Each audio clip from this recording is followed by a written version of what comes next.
Bloomberg Audio Studios. Podcasts, radio, news.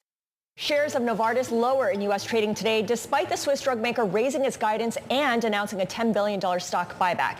Instead, investors are keying in on disappointing sales for a key drug and news that its longtime CFO is retiring.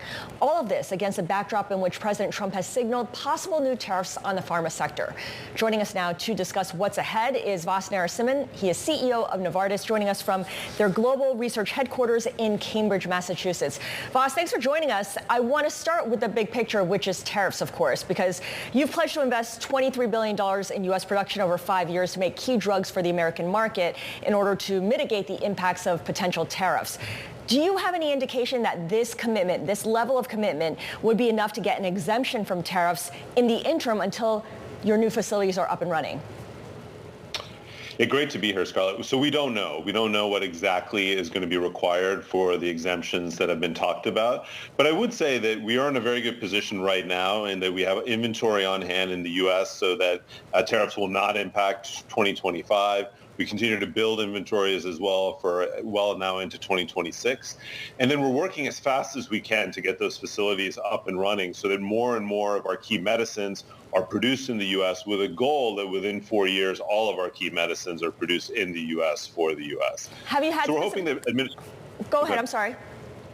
I was going to say we're hopeful that the administration will be pragmatic in how they think about this. Right. And to that end, have you had specific conversations with the administration on this point?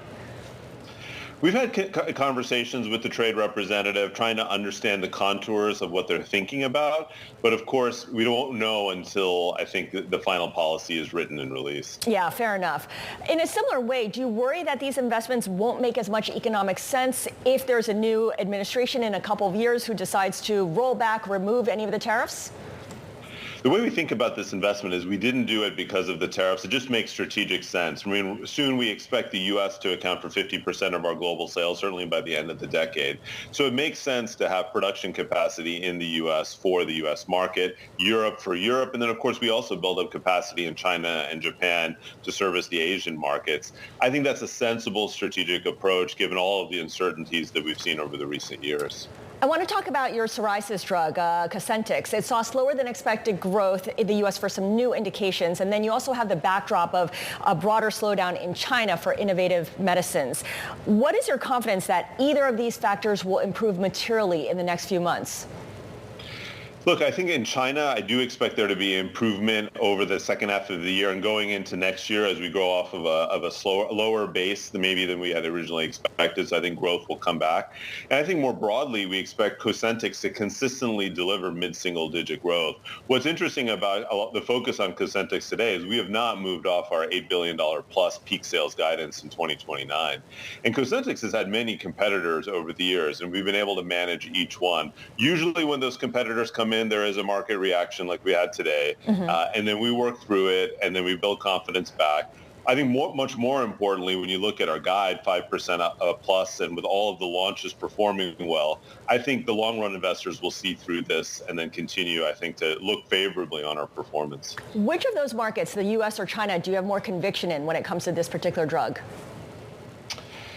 With respect to Cosentyx, I mean, both are critically important. I think very different dynamics. You know, in China, we have a very high growth environment. And so obviously when you have a little bit less growth, it has an impact. In the U.S., this is a very significant medicine already, approaching, $3 billion plus in sales. And so there, of course, it's much more of managing competition, new indications, new formulations to continue the growth. But look, I think overall, as I said, $8 billion plus, we're sticking with it, and we feel confident we'll get there. Yeah, that's a pretty good sign. Well, one reason Novartis did raise its full-year earnings guidance is because of the growth of your breast cancer medicine, Kisqali. And the UK has said that it will now recommend the drug for more patients. I guess I wonder, are you surprised by the uptake of this medicine in recent months for patients with early breast cancer?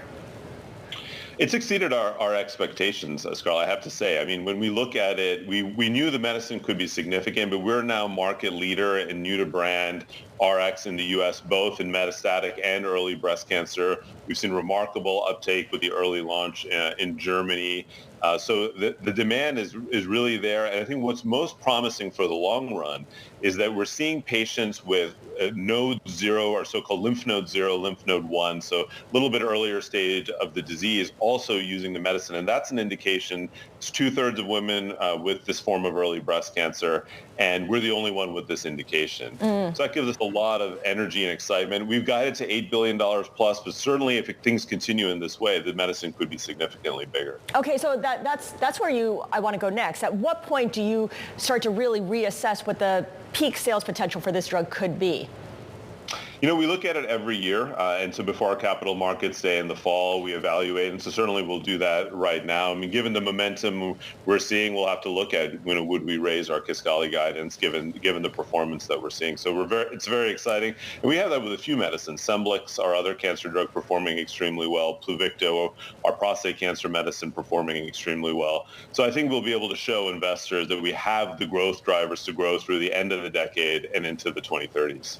You also, as I mentioned, plan to buy back up to $10 billion of your own shares in the coming years.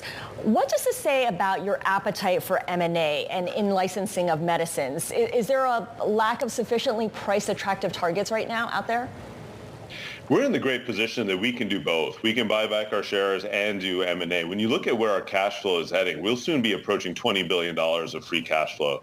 That enables us to pay a strong and growing dividend. That enables us to buy back our shares and then also to invest fully in M&A and BD&L. So we're not pulling back. We actually led the industry in the number of deals completed over the last 18 months. And so we'll continue to look. And if there's a good asset that fits with our therapeutic areas, fits with our technology priorities, we'll certainly go after it. Now, you mentioned M&A and how you are looking for things. You've talked about maybe bolt-on deals. Which specific areas make the most sense for you right now? We stick with our priorities. We have 4 main therapeutic areas: oncology, immunology, cardiovascular, and neuroscience. We have 3 main technology areas: cell and gene therapies, RNA therapeutics, and radioligand therapies. That's where we look. We've learned that focus is what's driven the outstanding performance we've seen over the last 3+ years. And we want to stay ultra-focused, key therapeutic areas, key technology platforms, and that's where we primarily look. I mentioned, Vas, that you are in Cambridge. That's where Novartis' global research headquarters are based, but it's also your old stomping grounds because you got your MD and your MPH from Harvard. I believe you're also a current fellow, so you've got a lot of links to the city and to the school itself. We know that the school is under attack from the Trump administration. There's lawsuits flying both ways. How do you think about the brain drain, the discouragement to the Harvard community by what's going on in the political climate right now? Look, I'm not close to the details, but certainly I think, broadly speaking, for research-based universities, it is a challenging time. And we see now with China emerging as a major player in biopharmaceuticals and biotech, particularly in the Shanghai area, that the U.S. has to maintain competitiveness. And that means having world-leading universities, a strong NIH, and continuing to fund the breakthrough science that's led to the Cambridge biotech ecosystem, which you see behind me, where there's over 500 biotechs, a leading biopharmaceutical ecosystem, obviously the Harvard University research labs and hospitals, but other universities as well have similar footprints. And we need to maintain that competitive edge in the U.S. And that's going to be, I think, really something that comes to the fore in the coming years as China continues to invest in biotech. Yeah, it's something that we keep hearing from leaders among companies and the role that the U.S. needs to play to kind of fend off that competition. Vas, thank you so much for joining us today. Vasant Narasimham is CEO of Novartis, joining us from Cambridge, Massachusetts.